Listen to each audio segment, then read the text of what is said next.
The Guam Election Commission Board of Directors have unsealed ballot boxes from the primary election to figure out why there were over 4,100 spoiled ballots. Members dedicated much of their time today sampling a specific portion of the entire ballots cast for statistical purposes.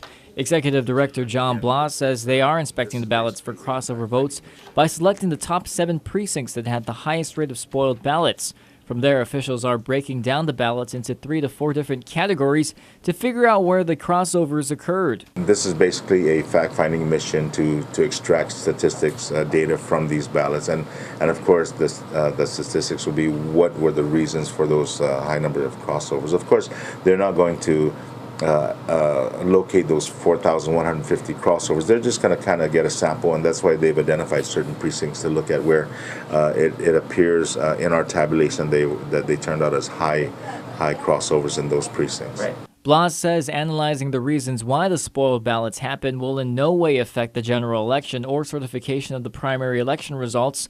Meanwhile, GEC is also preparing its training seminar for precinct officials starting this coming Saturday at 9 a.m. and 2 p.m. at the GCIC building. Blas adds alternates for precinct officials will also be required to attend the training so everyone is on the same page. As for their office space issue, Blas says they remain at the GCIC building for now, but the board is still discussing it in executive session as well as its bid process for a new location. Of course, you know, as you're aware, we actually went through the procurement process for office space with GSA.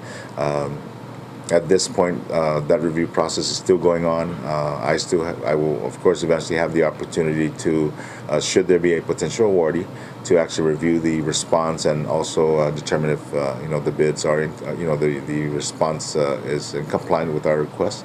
And again, it's a matter of just either accepting or rejecting the bid. Josh Tukenko, PNC News.